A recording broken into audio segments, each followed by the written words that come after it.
So after my mom passed, my brother and I, it's only us two siblings, we both said no. We were okay with this story ending the way that it was. Right. My husband, at the time, he worked in construction, and he said no. He was like, how can we let this gift go? Your mom made this happen since you were a kid.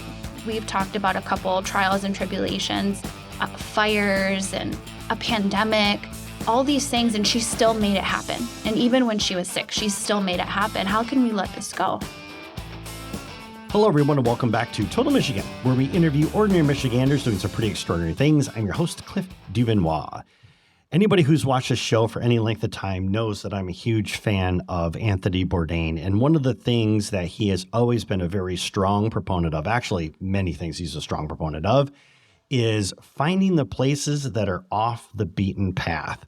And so when my producer came to me and said, hey, I think I found something here that you should take a look at, and I saw it and I thought, you know what, this is perfect because this embodies exactly what this episode is about. Because not everybody is in the fanciest locations. Not everybody might even be in the best locations.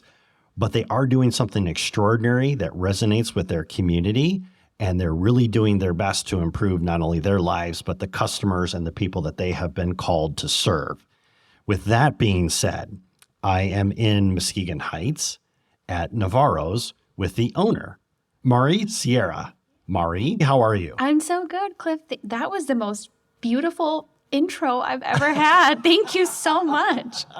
Well, you're welcome. Absolutely love it. And everything's still recording, so I captured the whole thing, which is great.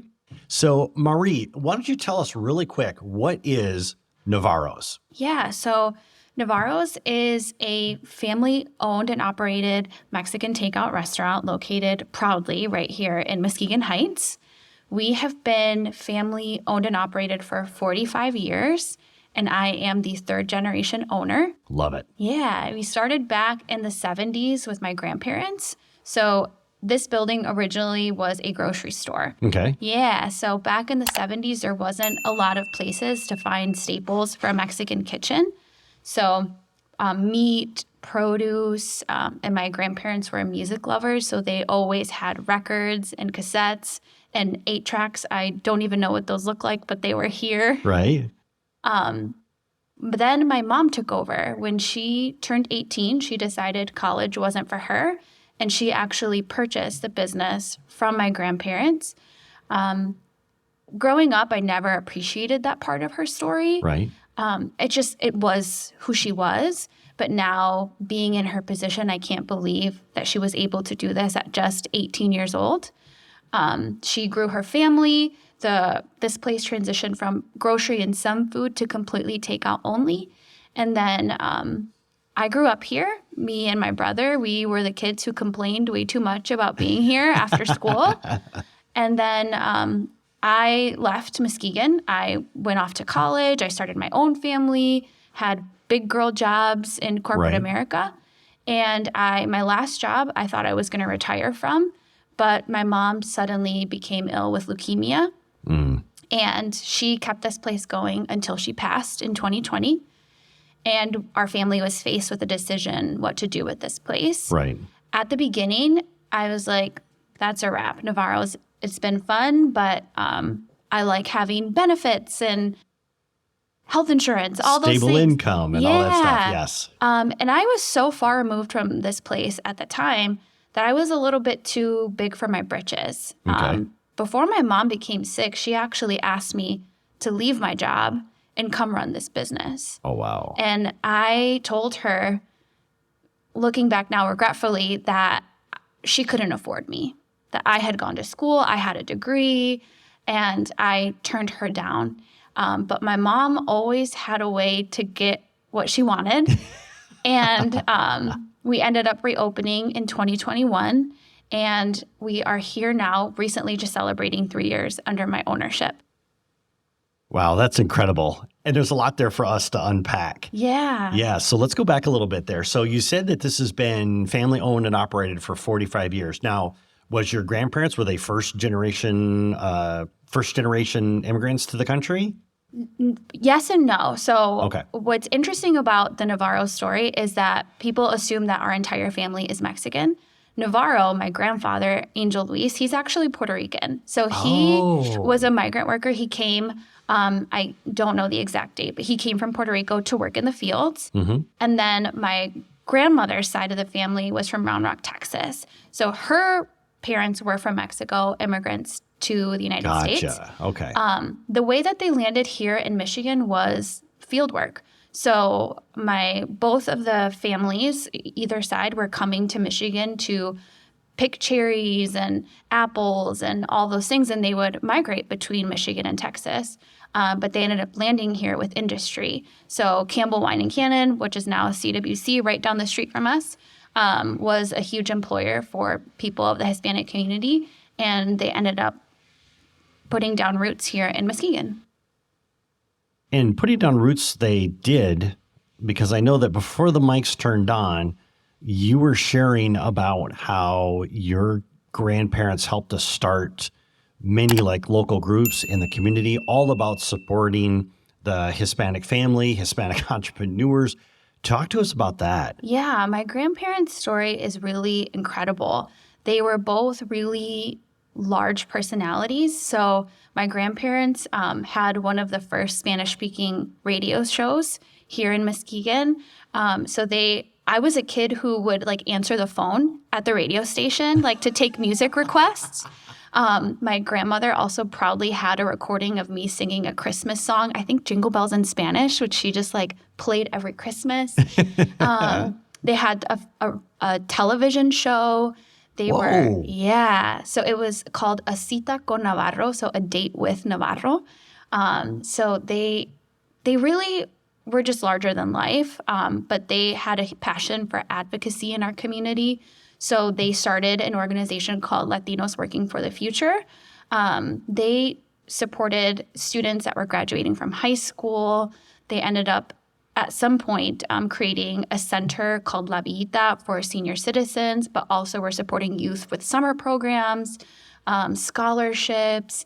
They had pageants. So like there was queens. So there was a high school queen and then like a mini queen. So there's pictures of me in like a pink dress and a crown somewhere to help with scholarships for college. So they really, in every way that they could, they touched the community, young kids, high schoolers, and seniors. My grandmother worked for the Community Foundation. She sat on a number of boards. And I always say that I don't ask me to name them because I will forget some, but she was truly an incredible and accomplished woman. But she never felt that way. She was just like, this is my responsibility, and was always just very, very humble. That is fantastic. So you were sharing before about your mother went off to college, decided that college was not for her. She didn't make it to college, Cliff. She knew right out the gate that that's not the path that she wanted to take. Okay. Yeah. All right. So then did she ever share with you why she opted to go into the restaurant business? I think we were having a conversation off mic about someone that you know with dyslexia. I think my mother struggled with some learning disabilities that went undiagnosed. Okay. My brother was later diagnosed with ADHD. I am just like, I think I have a little bit of that too. So she just didn't have a passion for learning, but she had a passion for people. So I think that's why this place is so magical, is because she knew so many of her customers so intimately that when it was my turn to take over, I was meeting people that, who were customers that I waited on in high school. And I would try to give them an update on my life. Like, I have 2 kids now. Like, I graduated from college. Like, all these things that I had accomplished. And they're like, honey, we know. You don't need to tell us. Like, your Mom's telling us. Yeah, mom kept us up to date. Like, she knew people. She knew their family. She knew their story, their orders. And she just was so wonderful at that. I openly admit, was a terrible business owner, like managing the business. There's been a lot of room for growth, but when it came to the people and the connections and her connections outside of these 4 walls, like that's where she really shined. Nice. And then when you were talking before, so you went off to college. I did. Yep. And what did you study? I went to Aquinas. So coming from Muskegon, I just felt that I wasn't ready for a large university. So I ended up landing at Aquinas. I studied, surprisingly, business management and Spanish. I don't know why I chose it. It was just I was getting close to my senior year. I needed to make a decision. And I was like, that sounds pretty good. So I took the safe route. But after I got my big girl job and was at my last company, I decided actually to go back to grad school to get a degree in management. And the goal was to continue growing in my organization. I wanted to lead a high-performing team. Right. I wanted to be a manager. Cliff, be careful what you wish for because I got it, not in the way that I expected. So I expected, to be in an office and have a team, and I have a team. It's just not the way that I envisioned it. So I am a grad school dropout. I went back to school, and then 3 weeks later is when my mom passed. So I continued for some time, but after a while, it just was a lot. So, and then I was running this place too. So I decided to let it go. But the world has a funny way of giving you what you ask for. That's absolutely true. And, with your job, because I remember you before your mother asked you to come and work here and you turned her down. But then something changed your mind about coming and working here and stuff. And I know your husband is actually a part of that too. Yes. So why don't you talk to us about what was it that made you say, I'm going to do this after all? So I was kicking and screaming, Cliff. I was still hesitant after my mom passed, my brother and I, it's only us two siblings, we both said no. We were okay with this story ending the way that it was. Right. My husband, at the time, he worked in construction. He had worked in construction his entire adult life. We had a very serious conversation about what that meant. And he said no. He was like, how can we let this gift go? Your mom made this happen since you were a kid. We've talked about a couple trials and tribulations, fires and a pandemic, all these things, and she still made it happen. And even when she was sick, she still made it happen. How can we let this go? So I was still very hesitant. I was like, you know what? I will get the paperwork going. I will help you the first week of service just to get you guys up and running. I will still, let the community know that it's still our family. But I have my job. I'm happy here. And when I let my manager know that this was happening, I was like, please know, I don't ever plan on leaving. I love it here. And my manager at the time actually came and ate that first week here. And I was like, yep, don't worry, boss. I'm going to continue being here. Don't worry. And we continued on like that for a while where I was just very much kind of on the back end. Sure. But slowly and surely, I just kept taking on more responsibilities and being here more. And finally, the day came that I sent a little message because we were still working from home. It was 2021. Right. I sent a chat to my boss and I was like, got a minute? And as soon as she jumped on, she was like, you're quitting, aren't you? And I was like, yep, yeah. She probably knew that first time she came here. So I used to work for Gordon Food Service. I worked in the corporate headquarters and she came in, she tried our tamales and was like, girl, I don't know what you got to do, but you got to get these into GFS. Yes. So the wheels kind of started turning from that conversation. What if these tamales were across America? And that is something that we've been working on slowly but surely, packaging and stuff like that. It's a dream that I thought was a little bit closer. I was a little naive and a little green about that process, but it is still a dream that's on the horizon. Oh, yeah. I love it. For our audience, we're going to take a quick break and thank our sponsors. When we come back, Marie's going to share a little bit more about the story, but also what you can expect when you come to Navarros. We'll see you after the break. Hey, if you are enjoying these great interviews, just take a moment and go to totalmichigan.com/join, and you can get these episodes sent directly to your inbox because there's a lot more great stories coming. See you there. Hello, everyone, and welcome back to Total Michigan, where we interview ordinary Michiganders doing some pretty extraordinary things. I'm your host, Cliff Duvenois. Today, we're talking about good food with the owner of Navarros in Muskegon Heights. That would be Marie. And Marie, before the break, we were talking about kind of starting your transition from corporate life to the insanity of restaurant business. And so one of the questions that I got for you is that, you know, when you're making the jump, you text your boss or whatever it is, and you're like, hey, you know, do you got a minute? What was it like to really just realize day one, okay, there's no safety of a paycheck anymore.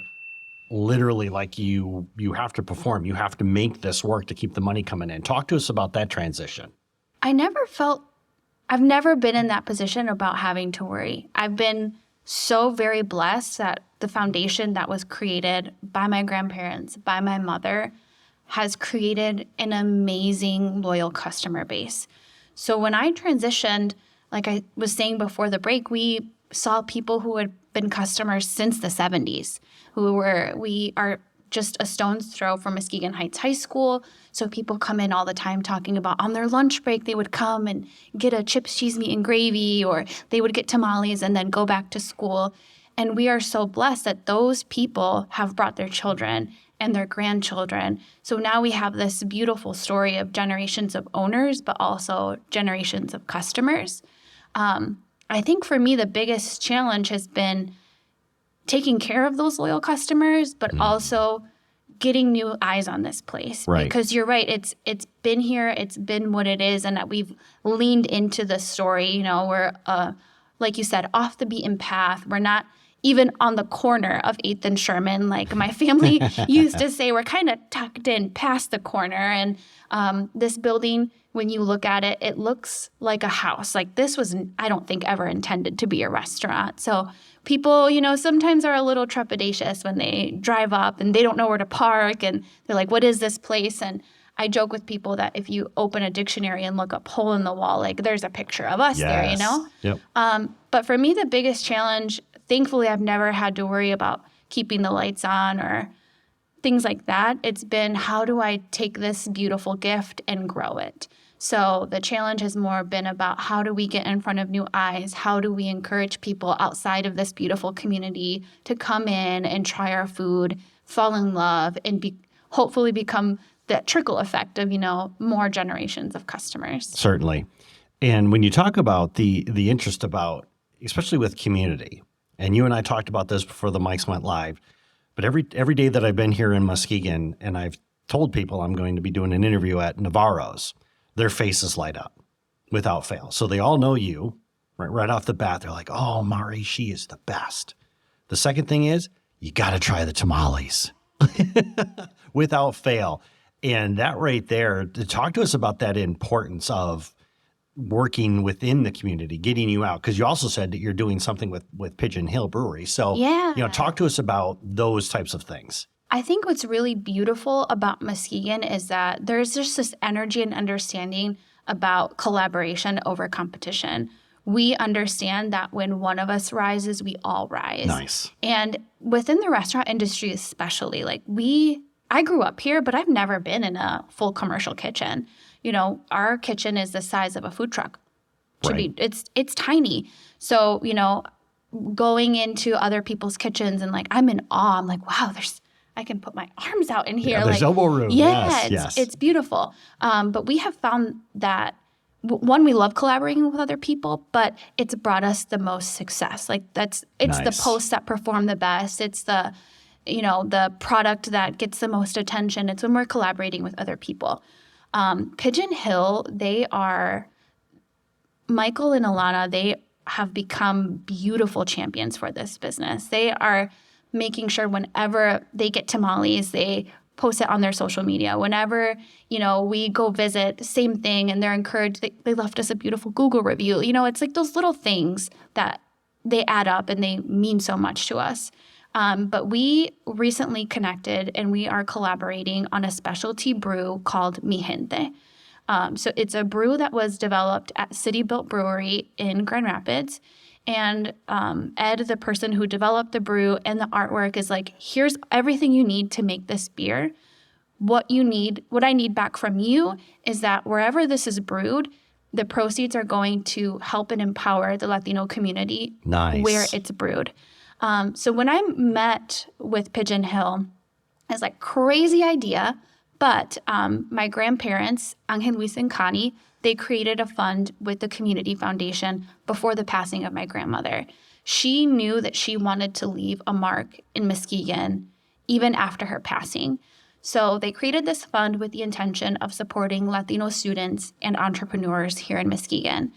And I was like, I don't know if this fits the bill of exactly what you're looking for, but if it does, I would really, really love for the proceeds of this brew to go to that foundation. Nice. And yeah, so they communicated with City Built, and it's looking like we've got the thumbs up. So I'm really, really excited. So Cinco de Mayo, May 5th, it's a Sunday.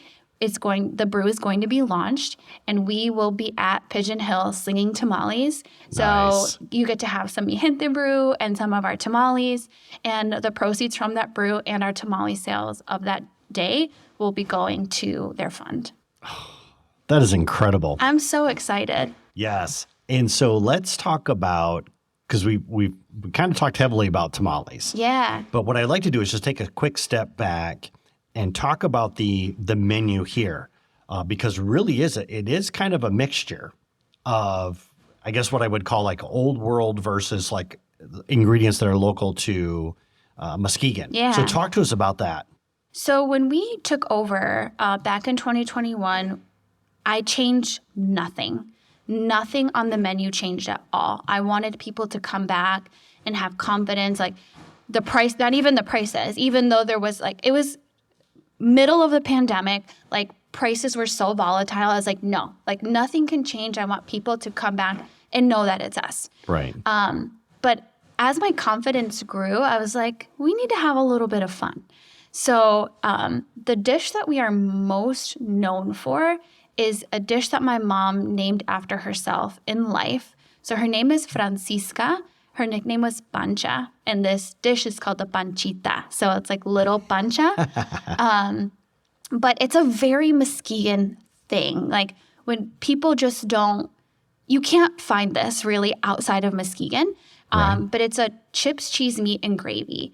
So people hear gravy. So outsiders, they're just like, gravy? Like, that's what I put on my mashed potatoes. Or like, is it a gravy that goes on my, like, what is this gravy? Right. And I've had a little practice now explaining it, because it's, for people who come in, I'm just like, can I just give you some? Like, it's really hard to explain. Like, let me just put some on a tortilla chip so you can try it. But it's a brown gravy, so it's got a little bit of a thickness to it, like a gravy. Right. And it's full of spices, but it's not spicy, so there's no heat to it. The flavor profiles are like Tex-Mex flair. Okay. So it's really bold, but it like complements the ground beef and the cheese. And so this dish has the gravy and melty cheese, and then we load it up with lettuce and tomato, onion, sour cream, and peppers. So like, just imagine super messy nachos. Like, that's what it's like. That's heaven right there. Yeah. So that guy is our bestseller by a landslide. I always highlight the tamales. They're unique because we stone grind our corn in-house. But when you're talking about a mixture of like the traditional ways of doing things, like stone grinding corn, like you can't get more traditional than that. So when you talk about stone grinding, I'm having this vision of like this like stone circular table with a wheel that goes around. That's what I think. That's one way to do it. Oh, okay. Not the way we do it. Yeah. So we have to cook the corn low and slow. It steeps overnight, and then we have to clean it. So the outer part of the corn has to be removed. Okay. And then we have it's a machine. There are people, especially if they're not stone grinding, 50 or 100 pounds of corn like we do at a time, where they can do it manually. But we have a machine that has the two volcanic stones, and then nice. we feed it through a hopper, and it gets milled to the masa. So that part is very, very traditional, but we were talking off mic how our filling really isn't. So we use a ground pork. Most other tamales that you'll have use shredded meat. We have had these tamales since the 70s, and unfortunately, the people who have the answers to why we do the things we do aren't here anymore. Boo. But so it's just that one food item alone is like a beautiful representation of like mixing traditional with who we are here in Muskegon. So I always like to highlight those just because stone ground tamales are very, very hard to come by. But like you said, we've been injecting some personality. So we brought chicken tamales, which use a shredded chicken. But we've also been playful. So like we introduced a jalapeno popper tamale last year. Ooh, that sounds good. Yeah, so that one's like a pickled jalapeno with cream cheese as the filling. So we're having a lot of fun. But then we also brought in like street style steak tacos. So my husband is from Mexico and he's like, he's like, my buddies from the construction site, they come visit me when they're working here in Muskegon. Like I want them to know that I'm here too. So we've been playing with a couple different things. We wish we could play a little more, but we have such a small kitchen and such a small team. Sure. That it's hard to get creative sometimes, but we've had a couple catering customers who are just like, have fun. And I'm like, heck yeah. Nice. So we've done like fruit cups and elote salad. And like I get to flex my creativity a little bit more with catering.